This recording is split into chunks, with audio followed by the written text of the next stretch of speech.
अपनी संख्याओं की जानकारी चैप्टर नंबर 1 हमने पिछली क्लास में 1.1 एक्सरसाइज कंप्लीट कर ली थी। आज हम स्टार्ट कर रहे हैं एक्सरसाइज 1.2। तो क्वेश्चन नंबर 1 से स्टार्ट करते हैं। क्वेश्चन नंबर 1, किसी स्कूल में 4 दिन के लिए एक पुस्तक प्रदर्शनी आयोजित की गई है। पहले, दूसरे, तीसरे और अंतिम दिन खिड़की पर क्रमशः 1094, 1812, 2050 और 2751 टिकटें बेची गई। इन 4 दिनों में बेची गई टिकटों की कुल संख्या ज्ञात कीजिए। तो अब वो हमसे पूछ रहा है कि इन सबको मिला के कुल कितनी टिकटें बेची गई। तो अब हम अपना आंसर स्टार्ट करते हैं। आंसर नंबर 1, तो हम पहले लिखेंगे पहले दिन बेचे गए कुल टिकट। तो कितने बेचे गए? 1094। फिर ऐसे ही दूसरे दिन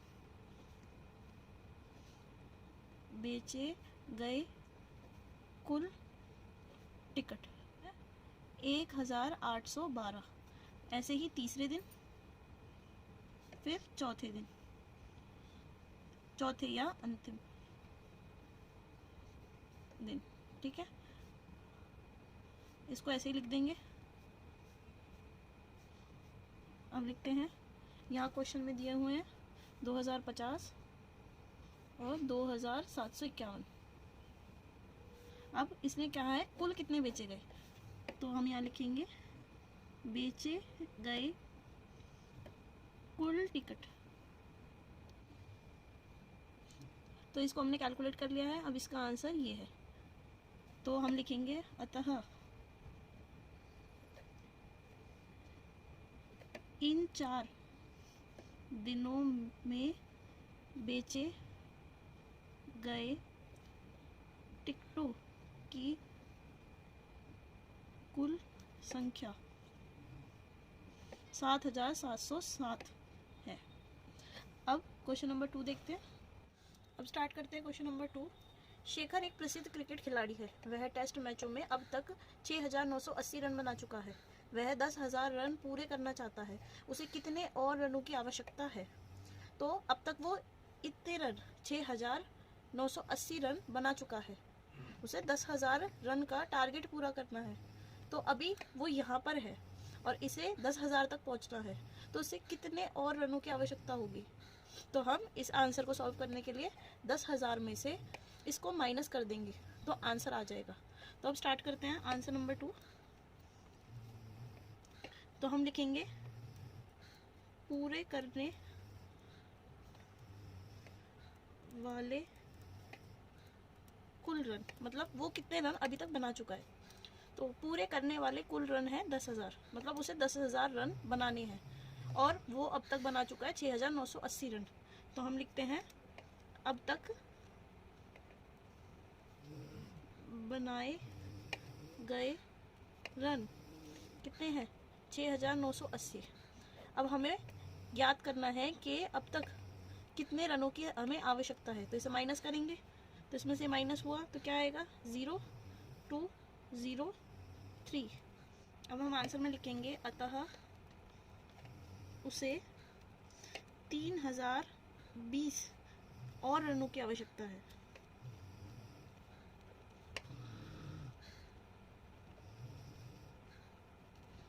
ठीक है, अब क्वेश्चन नंबर 3 पढ़ते हैं। क्वेश्चन नंबर 3 में एक चुनाव में सफल प्रत्याशी ने 5,77,500 मत प्राप्त किए, जबकि उसके निकटतम प्रतिद्वंदी ने 3,48,700 मत प्राप्त किए। सफल प्रत्याशी ने चुनाव कितने मतों से जीता। तो अब लिखते हैं हम सफल प्रत्याशी द्वारा प्राप्त किए गए मत निकटतम प्रतिद्वंदी द्वारा प्राप्त किए गए मत कितने हैं? 3,48,700। तो मतों में अंतर माइनस करेंगे इसे, आंसर आएगा 003। 8822, यानी कि 2,28,800 का अंतर है। तो हम आंसर लिखेंगे, अतः सफल प्रत्याशी ने चुनाव में 2,28,800 मतों से जीत दर्ज की। कीर्ति बुक स्टोर ने प्रथम सप्ताह में 2,85,991 मूल्य की पुस्तकें बेची। इस माह के दूसरे सप्ताह में 4,768 मूल्य की पुस्तकें बेची गई। दोनों सप्ताह में कुल मिलाकर कितनी बिक्री हुई? इस सप्ताह में बिक्री अधिक हुई और कितनी अधिक? तो जब इसने बोला है कुल मिलाकर, जब ये क्वेश्चन बोल रहा है हमसे कुल मिलाकर कितनी बिक्री हुई, तो हम पहले सप्ताह की बिक्री और दूसरे सप्ताह की बिक्री को जोड़ देंगे। प्रथम सप्ताह में बेची गई कुल पुस्तकें, तो पहले हफ्ते में बेची गई है 2,85,891। दूसरे सप्ताह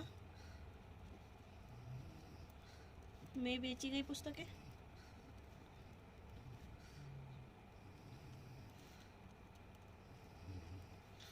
ये रही। अब इन्हें जोड़ते हैं। जब भी कुल मिलाकर या कुल जोड़कर जब भी बोले कुल की बात, तो इसे ऐड कर देंगे। अब इसे हम ऐड करते हैं। ऐड करने पर आ रहा है 956,686। ठीक है। अब ये तो हो गया कि कुल मिलाकर कितनी बिक्री हुई। अब किस सप्ताह में बिक्री अधिक हुई? तो किस सप्ताह में बिक्री अधिक हुई? तो हम लिखेंगे क्योंकि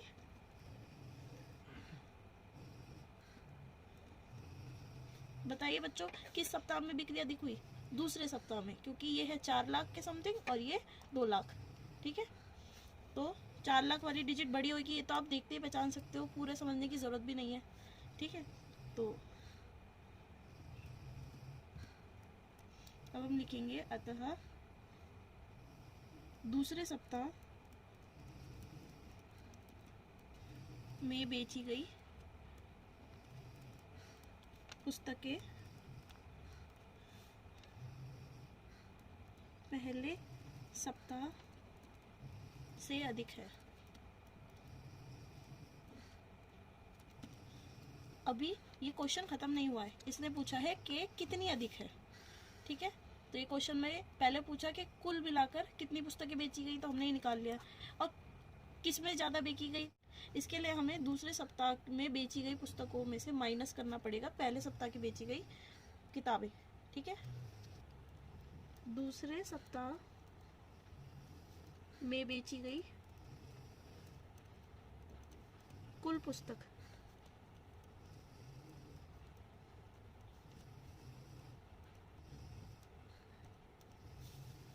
और पहले सप्ताह में बेची गई कुल पुस्तकें। तो पहले सप्ताह में 2,85,891 किताबें बेची, तो इसमें से इसको माइनस करेंगे, आंसर आएगा 114,877। यहाँ लिखेंगे इसके आगे दोनों में अंतर, तो लिखेंगे अब हम अतः दूसरे सप्ताह में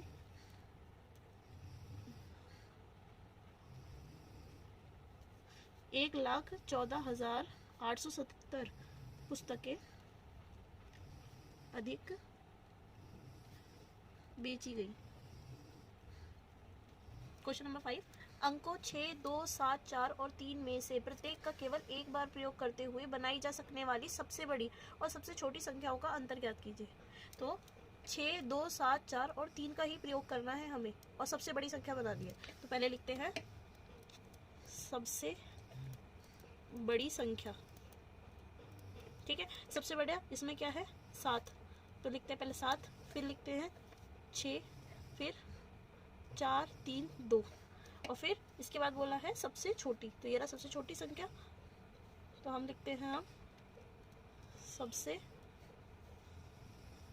छोटी संख्या। सबसे छोटी संख्या क्या है, इसी को ही उल्टा करके लिख देते हैं, 2 3 4 6 7। तो हमने सबसे बड़ी संख्या भी बना ली, फिर सबसे छोटी भी। अब ये कह रहा है इनका अंतर ज्ञात कीजिए, तो इनका अंतर क्या है, तो हम लिखेंगे संख्याओं का अंतर। क्या होगा, इसमें से इसको घटाना है, ठीक है। तो हम इसको इसमें से घटाते हैं, तो हमारा आंसर आएगा 52965। एक मशीन औसतन एक दिन में 2825 पेज बनाती है। जनवरी 2006 में उस मशीन ने कितने पेज बनाए? ठीक है, तो अब बच्चों जनवरी में कितने दिन होते हैं? 31 दिन। मशीन एक दिन में 2825 पेज बनाती है।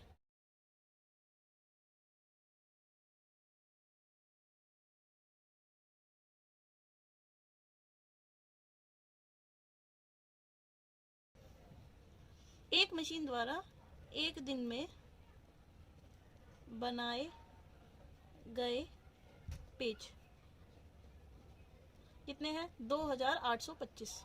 ठीक है, अब जनवरी जिसमें कि 31 दिन होते हैं में बनाए गए पेजों की संख्या कैसे निकलेगी? पहले हम इसको 2825 को हम मल्टीप्लाई करेंगे 31 से। तो यहाँ पर साइड में आप करके देख ले, नहीं तो अगर आप ऐसा क्वेश्चन को पेपर में करेंगे ना तो साइड में पहले रफ में लिख लो और फिर उसे मल्टीप्लाई करके वहीं दिखा के फिर सीधा यहाँ पर आंसर लिख दो। मैं जानती हूँ बच्चों आपको मल्टीप्लाई करना आता होगा, तो इसलिए मैं आपको सीधा आंसर लिख के बताती हूँ। ठीक है, तो अब हम लिखेंगे हमारा आंसर। तो अतः मशीन ने जनवरी 2006 में 87,575 पेज बनाए। क्वेश्चन नंबर 7 पढ़ते हैं। एक व्यापारी के पास 78,592 रुपए थे। उसने 40 रेडियो खरीदने के लिए ऑर्डर दिया तथा प्रत्येक रेडियो का मूल्य 1200 रुपए था। यानी कि उसके पास इतने रुपए थे, 40 रेडियो उसे खरीदने थे और 1200 रुपए एक रेडियो का प्राइस था। इस खरीदी के बाद उसके पास कितनी धनराशि शेष रह जाएगी? एक रेडियो का मूल्य है 1200 रुपए। ठीक है, हमें 40 रेडियो का मूल्य ज्ञात करना है। ठीक है, तो 1200 को गुणा करेंगे 40 से, तो आंसर कितना आएगा? 12 चौक 48। उसके पीछे ये 3 जीरो लग जाएंगी। ठीक है, तो 48,000 रुपये का आएगा 40 रेडियो। अब वो खरीदी करने के लिए घर से 78,552 रुपये लेकर अपने घर से खरीदी के लिए चला है। ठीक है, तो हम वो लिख देते हैं कि व्यापारी के पास कुल धनराशि कितनी? 78,592। ठीक है, अब खर्च, अब ये रेडियो खरीदने में 48,000 रुपये खर्च हुए, तो हम यहाँ पर लिख देते हैं रेडियो की वो खर्च की गई धनराशि। धनराशि मतलब कितने रुपए खर्च हुए, तो 48,000 रुपये हमारे खर्च हो गए। अब इसमें से इसको घटाते हैं, 2 9 5 0 और ये 3। ठीक है, तो अब हम लिखते हैं इसलिए शेष धनराशि 30,592 रुपये उसके पास अभी बच गए हैं। ठीक है, तो हम अपने आंसर को कंप्लीट करते हुए लिखेंगे अतः इस खरीदारी के बाद उसके पास 30,592 रुपये शेष रह जाएंगे। ठीक है, अब क्वेश्चन नंबर 8 पढ़ते हैं। क्वेश्चन नंबर 8, एक विद्यार्थी ने 7236 को 56 के स्थान पर 65 से गुणा कर दिया। उसका उत्तर सही उत्तर से कितना अधिक था। ठीक है, तो जब किसी विद्यार्थी ने इसको यानी कि 7236 को 56 के स्थान पर 65 से गुणा कर दिया था, यानी कि 56 के स्थान पर 65 लिख दिया। गलत उत्तर आएगा 7236 को मल्टीप्लाई कर दिया उसने 65 से। ठीक है, और सही उत्तर है 7236 को मल्टीप्लाई करना है 56 से। ठीक है, तो इसको यहाँ पे मल्टीप्लाई करके चेक करते हैं। 7236 65 और यहाँ पर 7236 इंटू 56। ठीक है, तो 5 6 जा 30। ठीक है, 5 3 जा 15, 15 और 3 कितने हो गए 18, 5 2 जा 10 और 1 11, 5 7 जा 35 और 1 36। अब यहाँ 6 6 जा 36, 6 3 जा 18, 19 20 21, तो 1 और यहाँ 2, 6 2 जा 12, 12 और 2 14, तो 6 7 जा 42 और 1 यानी कि 43, 0 और ये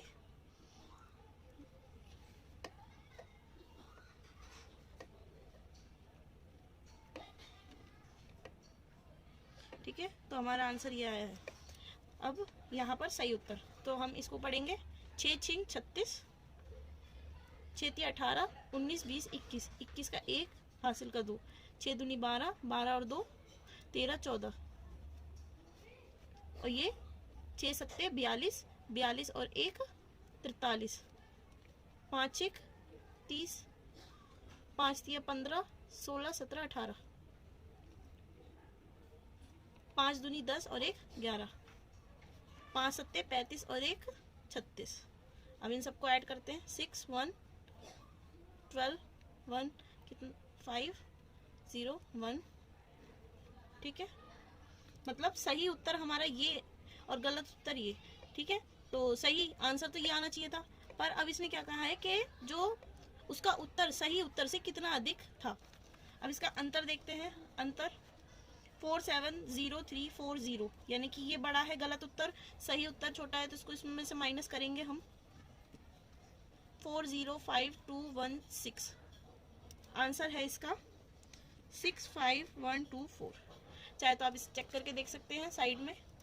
ठीक है, अब देखते हैं अगला question, question number 9। Question number 9, एक कमीज सीने के लिए 2 मीटर 15 सेंटीमीटर कपड़े की आवश्यकता है।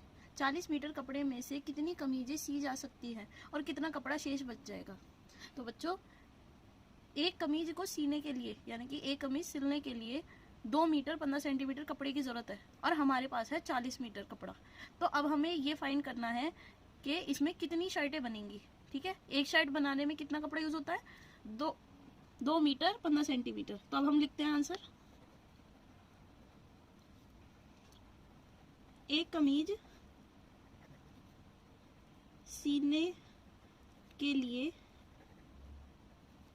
कपड़े की आवश्यकता। ठीक है, कितने कपड़े की आवश्यकता होगी 2 मीटर 15 सेंटीमीटर। अब देखो बच्चों, यहाँ पर अलग अलग यूनिट है, यहाँ 2 मीटर 15 सेंटीमीटर, फिर यहाँ मीटर। तो अब हम यहाँ पर मीटर को सेंटीमीटर में बदल लेते हैं और यहाँ पर मैं आपको बता देती हूँ 1 मीटर बराबर 100 सेंटीमीटर। ठीक है, अब 2 मीटर को सेंटीमीटर में कन्वर्ट करना है, तो 2 × 100, तो ये सेंटीमीटर में बन जाएगा, प्लस 15, तो ये कितना हो गया 200 जमा 15, तो कितना हो गया 215 सेंटीमीटर कपड़ा है एक कमीज को बनाने में। ठीक है, अब हमारे पास कपड़े की कुल लंबाई 40 मीटर है, तो मीटर को इसको भी सेंटीमीटर में बदलते हैं। कपड़े की कुल लंबाई कितनी है, कपड़े की लंबाई 40 मीटर और 1 मीटर बराबर 100 सेंटीमीटर। ठीक है, तो 40 × 100, तो ये सेंटीमीटर में आएगा आंसर, तो ये 4000। 40 इसकी 0 और इसकी 0 मिल जाएगी। ठीक है, तो ये 3 0 लग के 4000 सेंटीमीटर कपड़ा है। ठीक है, अब हम लिखते हैं कमीजों की संख्या। कैसे निकलेगी कमीजों की संख्या? 4000 यानी कि कुल कपड़े में से हमें डिवाइड करना है 215 को। ठीक है, अब हम यहाँ डिवाइड करते हैं।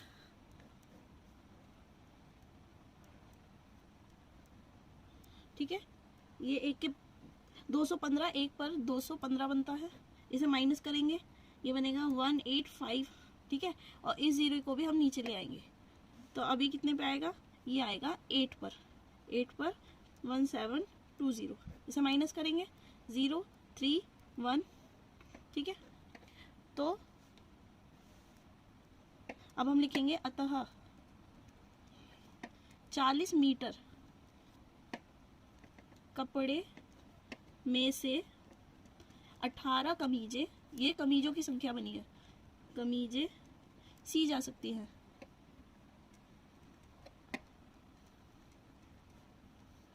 ठीक है, और 130 सेंटीमीटर कपड़ा शेष बच जाएगा।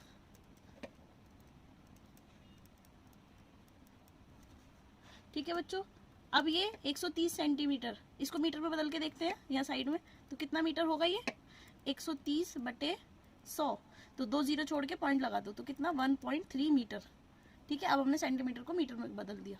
क्वेश्चन नंबर 10 पढ़ते हैं। दवाइयों को बक्सों में भरा गया है और ऐसे प्रत्येक बक्से का भार 4 किलो 500 ग्राम है, यानी कि 4.5 किलो है। तो एक वैन में जो 800 केजी से अधिक का भार नहीं ले जा सकती, ऐसे कितने बक्से लादे जा सकते हैं? यानी कि एक जो बक्सा है उसका 4.5 केजी वेट है। ठीक है, और एक वैन है उसमें सिर्फ 800 केजी ही बक्से घुसेंगे, 800 केजी वजन के। ठीक है, तो अब वो हमसे ये पूछ रहा है कि वैन में कितने बक्से या कितने डिब्बे आएंगे। ठीक है, तो क्वेश्चन शुरू करते हैं। पहले लिखते हैं एक बकस का भार, तो एक बकस का भार क्या है? 4 किलो ग्राम 500 ग्राम। ठीक है, या 4.5 केजी लिख सकते हैं। ठीक है, अब मैं आपको बता देती हूँ कि 1 केजी बराबर 1000 ग्राम। ठीक है, तो ये 4 किलो 500 ग्राम है, तो 4 किलो को ग्राम में बदलते हैं पहले, तो ऐसे लिखेंगे हम 4 × 1000 जमा 500, क्योंकि 500 तो ग्राम में है ही पहले से। ठीक है, तो यहाँ 4000 और यहाँ 500, यानी कि 4500 ग्राम। ठीक है, अब हमने ग्राम में लिख दिया है। अब आगे, अब हम लिखते हैं वैन। जो ये वैन में दिया गया था कि एक वैन में 800 किलोग्राम ही भार आएगा, उससे ज़्यादा नहीं आएगा, तो ये केजी में है, इसको हमें ग्राम्स में बदलना है। 1 केजी बराबर 1000 ग्राम्स। ठीक है, तो यहाँ पर हम लिख लेते हैं वैन में लादा जाने वाला अधिकतम भार 800 केजी। तो 1 केजी बराबर 1000 ग्राम्स, तो 800 केजी इंटू 1000 ग्राम्स, इसे इससे मल्टीप्लाई करेंगे तो कितने ग्राम बन गया? 8 लाख ग्राम। पहले लिखते हैं हम बक्सों की संख्या।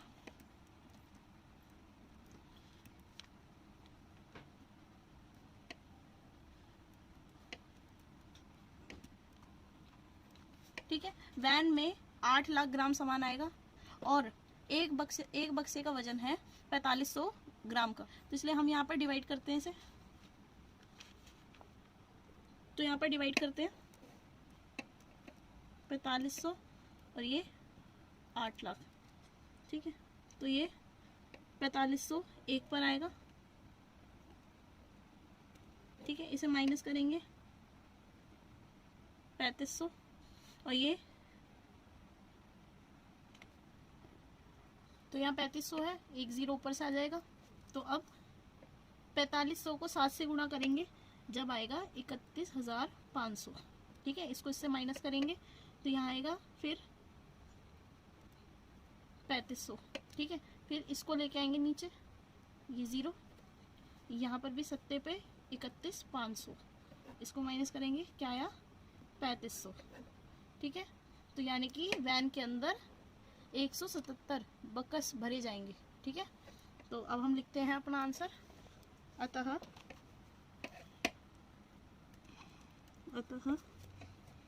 वैन में 177 बक्से लादे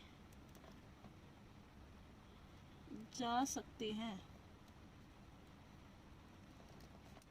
क्वेश्चन नंबर 11, एक स्कूल और किसी विद्यार्थी के घर के बीच की दूरी 1 किलोमीटर 875 मीटर है। प्रत्येक दिन यह दूरी 2 बार तय की जाती है। 6 दिन में उस विद्यार्थी द्वारा तय की गई कुल दूरी ज्ञात कीजिए। वो एक दिन में अपने घर से स्कूल तक की दूरी 1 किलोमीटर 875 मीटर, ये उसका घर है और ये स्कूल है।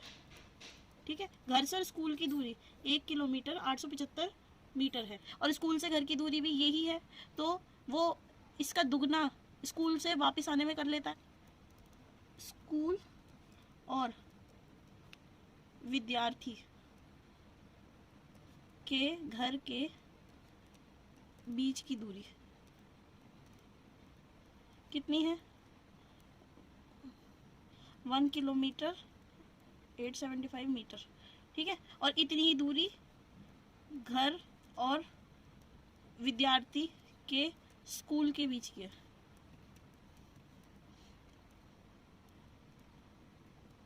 ठीक है, इन दोनों को दूरी को जोड़ देते हैं तो हमें पता चल जाएगी कि वह एक दिन में कितनी दूरी तय करता है। तो एक दिन में तय की गई दूरी कितनी हो गई? ठीक है, ये हो गया 3 किलोमीटर 750 मीटर। ठीक है, 3 किलोमीटर और 750 मीटर्स। ठीक है, अब वो 6 दिन में, तो हम लिखेंगे 6 दिन में तय की गई दूरी, तय की गई दूरी। तो एक दिन में तो वो 3 किलोमीटर और 750 मीटर चलता है। ठीक है, तो 6 दिन में तो इसे 6 से मल्टीप्लाई कर देंगे, 3.750 को मल्टीप्लाई करेंगे 6 से। ठीक है, तो यहाँ पर करते हैं मल्टीप्लाई। तो बच्चों हम इसको या तो ऐसे कर सकते हैं मल्टीप्लाई 3.750 इंटू 6। ठीक है, तो इसका आंसर आ जाएगा। नहीं तो बहुत इजी ट्रिक है इसे सॉल्व करने की। पहले 3.750 लिखा। ठीक है, इसको मल्टीप्लाई करना है 6 से। पॉइंट को हटा दो, कितनी जीरो लग जाएंगी? 3 जीरो। ठीक है, अब इसको सीधा मल्टीप्लाई कर लेते हैं हम यहाँ। तो बच्चों इसे मल्टीप्लाई करते हैं। 6 0 जा 0, 6 5 जा 30, 6 7 जा कितना होता है 42, 42 प्लस 3 45, 6 3 जा 18, 18 और 4 22 अपॉन 1000। ठीक है, अब 1 2 3 डिजिट छोड़ के एक पॉइंट लगा देंगे, तो यहाँ क्या आएगा 22.500 या 22.5। ठीक है, और यहाँ भी 22.50। ठीक है, तो हमारा आंसर हम लिखेंगे। अतः 6 दिन में विद्यार्थी द्वारा तय की गई दूरी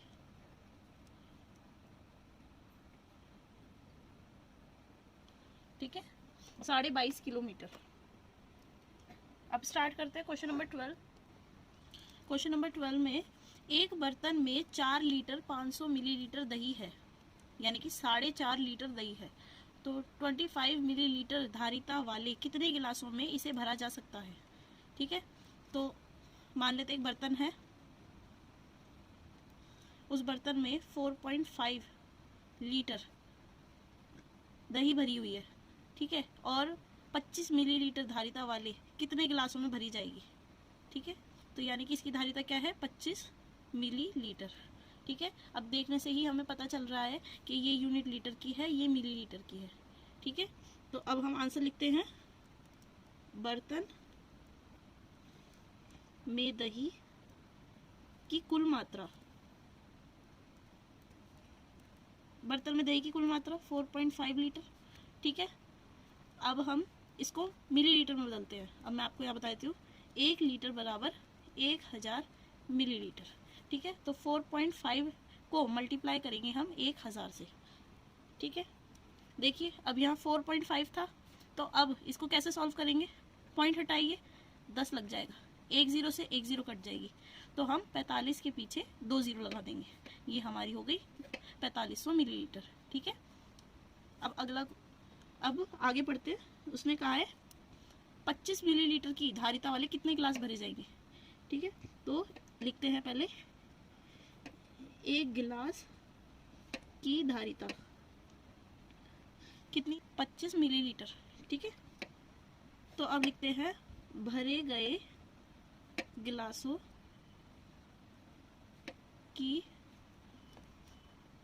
कुल संख्या, यानी कि इसमें से कितने गिलास भरे जा सकते हैं। तो हम यहाँ पर इसको डिवाइड करेंगे, तो डिवाइड करते हैं, 4500 को डिवाइड करेंगे 25 से, तो यहाँ पर डिवाइड करते हैं 25 और 4500। ठीक है, 25 एकम 25, 25 दूनी 50 पर, ये तो 45 है, तो यहाँ पर लिखते हैं 25 एकम 25, कितने बचे 20। ठीक है, 1 0 नीचे, ये 25 अट्ठे 200। ठीक है, और यहाँ पर बच गया एक 0। ठीक है, ये 0 यहाँ जाएगा और यहाँ पर हम लिख देंगे 0।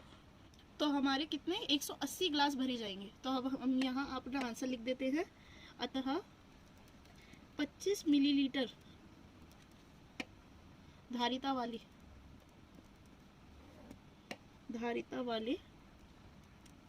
180 गिलास भरे जाएंगे। अब हमने क्वेश्चन नंबर 12 पूरा कर लिया है। अब हमारे सारे क्वेश्चंस हो चुके हैं। आई होप बच्चों आपको ये वीडियो अच्छी लगी होगी, क्वेश्चन समझ आए होंगे। अगर वीडियो अच्छी लगी हो तो लाइक शेयर कमेंट ज़रूर करना। चैनल पे नए हो तो सब्सक्राइब कर बेल आइकन ज़रूर प्रेस कर देना। मिलते हैं नेक्स्ट वीडियो में, तब तक के लिए बाय।